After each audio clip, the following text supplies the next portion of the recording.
director of La Unión del Pueblo Entero, or Lupe for short. People have issues with problems saying La Unión del Pueblo Entero. We are a community union, and we were founded by Cesar Chavez and Dolores Huerta in California. We have been in South Texas since 2003. Our offices are, we have offices in Hidalgo County and Cameron County. We are a membership organization.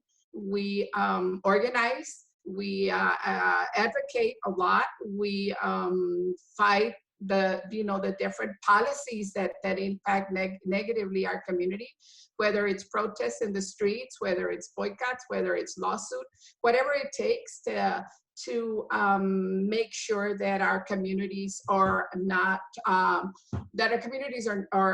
noticed and not forgotten. Our communities represent about 95 of us are Mexican descent.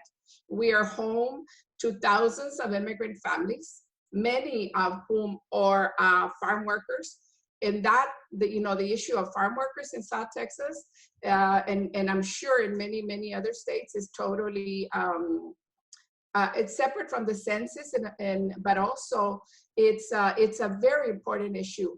Farm workers are considered essential workers, and yet it's up to us, the community, to be able to provide them the masks or the gloves to keep them safe from this pandemic. And so, like I said, that's an issue that South Texans here, we have to also deal with, finding the farm workers, seeing where they're working and taking them the protective gear. But staying on the census, here in South Texas, we have 4 counties. Hidalgo has the largest number of colonias. Since you all are from Texas, well, I'd still say though, that colonias are unincorporated communities. Many of them still, even with all of the hard work, we're doing much better. But right now, the big issue in colonias is street lights. Can you imagine living in the dark and not having street lights? We still have those here in South Texas. We have drainage infrastructure in South Texas. It doesn't need to have a hurricane.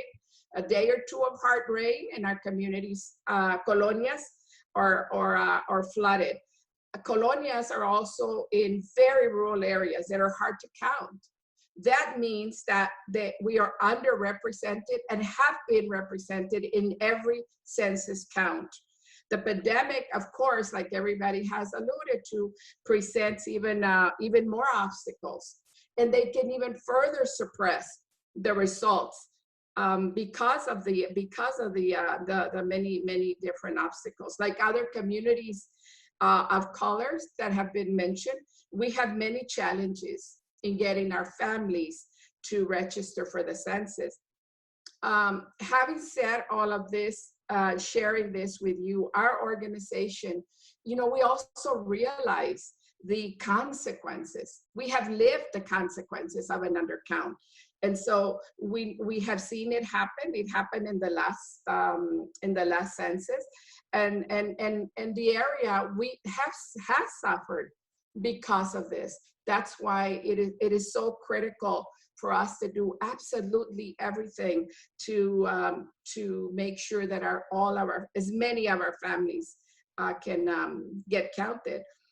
Knowing we realize that our communities face tremendous obstacles to being counted, we were compelled to join with our organization. Lupe was compelled to join with other groups from around the country to remove this racist citizenship question from the census questionnaire. We were with the legal assistance from MALDEF and Nina Perales, and the MALDEF group helped with that. We were successful. And that's what I mean. We have to take this so seriously, to fight it at every single level that we can. That is the kind of organization that La Unión del Pueblo Entero is. We know that an undercount will continue to result in receiving even less of the much needed public resources, like somebody mentioned, but our schools are going to continue to be underfunded. Our roads will continue to deteriorate. Public health care funding will dry up. An undercount will take congressional and state legislative seats from our area.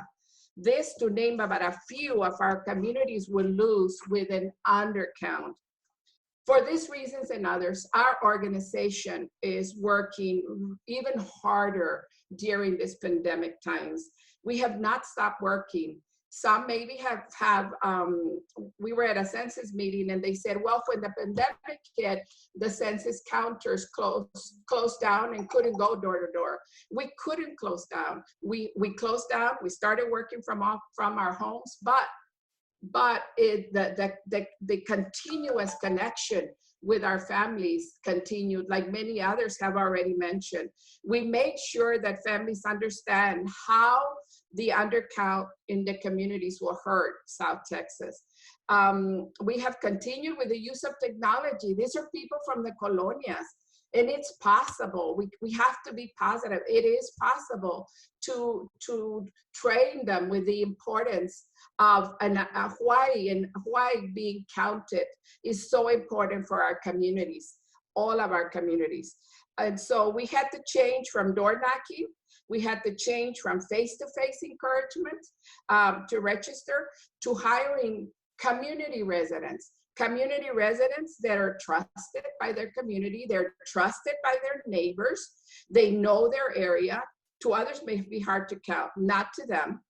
And so we train them on the importance of each of them counting on their neighbors and telling each neighbor, we want you to count 20 families each. And then you turn over those lists to the organization, to Lupe. And we can all do this. Every single one of us on this panel today know 20 families, and then you take responsibility to count those families. That's what we have done with Colonia residents, because we know how important it is. And then we said, you count them through Facebook, through messaging, through WhatsApp, to phone calls, however, but we need those count of 20s from everybody. And so these efforts by the community, also we have organizers, and they also have had to switch to the whole viral virtual house meetings, Facebook lives, getting on Facebook, things that we didn't know how to do. So, but now are getting trained and can use that. When they said no more door knocking, well, then we installed loudspeakers in our cars and went through all of the areas, the hard to count areas, and telling them to register. We had to buy huge plastic signs to put on our cars as we went through the colonias loudspeaking with a number of the census, so that we could get folks to register to vote. Right? It's a lot that needs to. It's a lot of innovation. It's a lot that needs to take place, but the option is not giving up. That is absolutely not an option for our area. We just have to figure it out.